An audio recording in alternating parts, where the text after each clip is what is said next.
Qui sont les hommes influents? Dans ta marche vers ta destinée, tu as besoin de cette aide de destinée qu'on appelle les hommes influents. Les hommes influents sont les gardiens de la porte. Dans cette vie-là, il y a des gardiens des portes. C'est eux qui donnent accès. Les hommes influents sont des hommes riches, des hommes qui contrôlent le flot financier dans les nations. Parce que j'ai remarqué une chose, c'est que tu peux avoir des talents, tu peux avoir des dons. Parce qu'on a aujourd'hui à l'université des professeurs émérites qui ont fait toutes sortes d'universités, qui ont la tête remplie, mais qui n'ont que leur titre d'assistant ou de professeur titulaire. Mais à côté, tu verras quelqu'un qui est au-dessus d'eux, qui n'a pas le don, le talent et la connaissance qu'ils ont. Mais la différence est faite à quel niveau? Ils ont rencontré un homme influent que toi tu n'as pas rencontré. Je veux te dire la vérité. Tes talents et tes dons ne sont pas suffisants pour te faire une place dans la vie. Non, je suis talentueux. Non, j'ai des dons.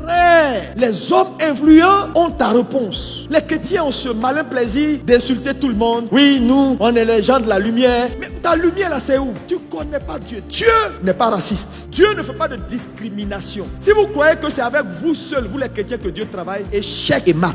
Dieu travaille avec les païens. On a appelé Nebuchadnezzar serviteur de l'Éternel. Il y a des choses que les païens font, ils sont en train de servir Dieu. Ils ne sont pas encore entrés dans la maison, mais ils demeurent des créatures de Dieu que Dieu aime, que Dieu poursuit. Quel que soit le talent que tu as, il y a des accès que tu n'auras pas. Tu n'as pas rencontré quelqu'un qui est influent. L'église doit arrêter de rester dans son coin. On est entre nous, on parle.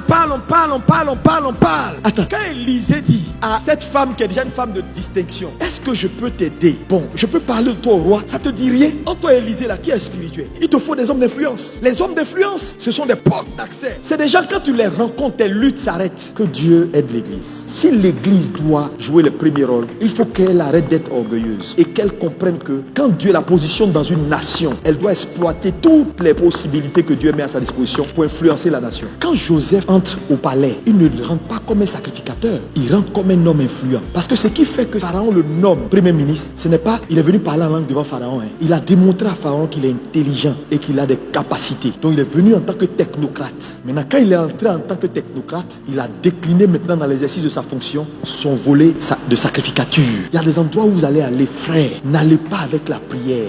Déclinez après la prière après, quand vous êtes déjà entré. Devenez des hommes influents. Regardez, on est ici ensemble. Demain, tu deviens directeur général du port autonome d'Abidjan. Tu penses que c'est pas Jésus qui gagne? On va faire des conteneurs d'instruments, de choses pour évangéliser. Tu sais pas ce que ça peut représenter pour Dieu. Regardez par exemple, à Jérusalem, Jésus, le Dieu Tout-Puissant, il vient, il fait l'œuvre de la croix. Il meurt, il crie, tout est accompli. Et il expire. Frère, quand il a expiré là, il n'y a pas un seul disciple, il n'y a pas un seul guerrier de prière qui a pu aller réclamer son corps. Il a fallu un homme d'influence. Attends, si Joseph d'Arimathée, homme riche, influent, ne faisait pas partie des disciples de Jésus, le corps de Jésus serait resté sur la croix. Parce qu'aucun des disciples ne pouvait entrer chez Pilate. Mais Joseph d'Arimathée, homme influent, entre. Bonjour, au roi, vie éternellement. C'est Joseph d'Arimathée. Il les connaît, c'est son milieu. Il les a rendus service plusieurs fois. Les gens lui remettent le corps du Seigneur. Il prend le corps de Jésus et il va maintenant pour honorer son maître. La Bible dit de lui qu'il était disciple de Jésus. Mais pas un disciple bruyant, un disciple silencieux. Frère, dans la vie là, tu as besoin des disciples qui font du bruit et tu as besoin des disciples silencieux. À l'église là, ce n'est pas tout le monde qui va venir crier, ramasser chaises, parler en langue, faire évangélisation. Ils ont leur rôle. Mais il y en a, tu les verras une fois chaque 3 mois, une fois chaque mois, une fois en passant. Ils sont dans un petit coin. Mais frère, quand ça va chauffer, c'est eux là qui peuvent entrer. C'est Joseph d'Arimathée qui a pu avoir accès. Pourquoi un homme influent? Jésus savait l'importance d'avoir un homme influent dans son système. Et toi, tu vas me dire que c'est pas important. Ah, tu vas souffrir. Hein? Imaginez s'il n'avait pas Joseph d'Arimathée. C'est lui qui prend Jésus et qui va enterrer Jésus. Vous savez où? Dans son jardin.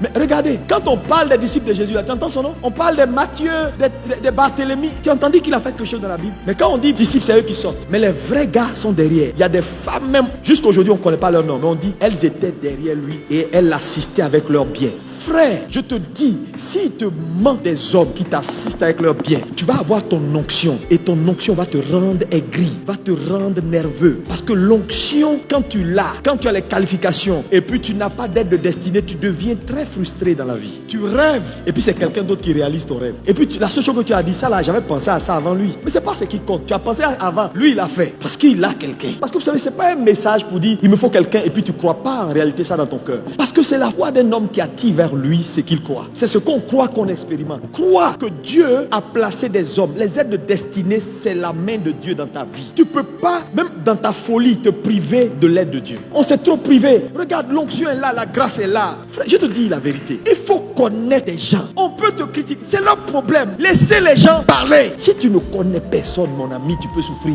inutilement. Frère, Dieu fera, mais Dieu fera toujours avec quelqu'un. Ça intègre ça dans ton système. Est-ce que vous savez que quand l'ange est venu voir Marie pour que Jésus vienne, mais il a fallu que Dieu négocie avec Joseph, parce que Joseph n'était pas d'accord. Quand il a vu que la femme était enceinte, la Bible dit, il a dit non. Frère, Dieu s'est dérangé pour venir la nuit parler à Joseph pour dire, Joseph, pardon, c'est moi. Accepte-la. Parce que si Joseph n'acceptait pas, le plan de salut aurait pu être compromis. C'est lui qui est de la lignée abrahamique, c'est pas Marie. Lisez Matthieu.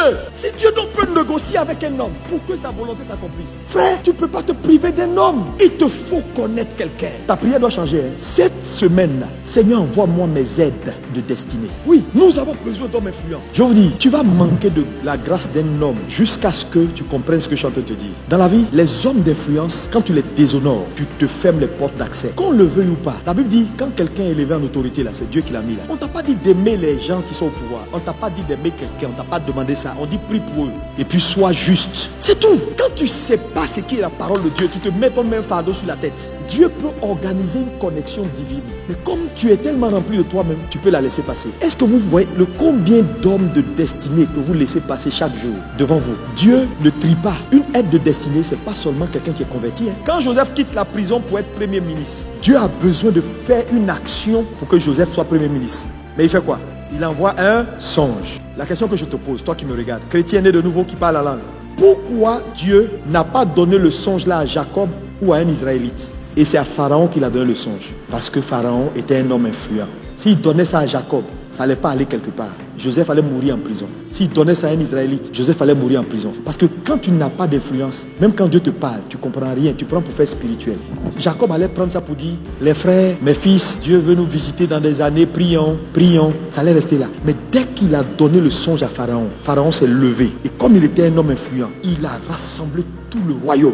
Et il a ordonné que je veux comprendre ça maintenant. Et Joseph est sorti. En fait, qu'est-ce que je veux te dire? Il y a des choses, si Dieu veut les faire maintenant, il va dépasser l'église. Il va aller chercher dehors des hommes influents. Ce n'est pas tout ce que Dieu veut faire qu'il passe par l'église pour faire. Imaginez que ce n'était pas Pharaon qui avait reçu le songe. Joseph serait demeuré prisonnier.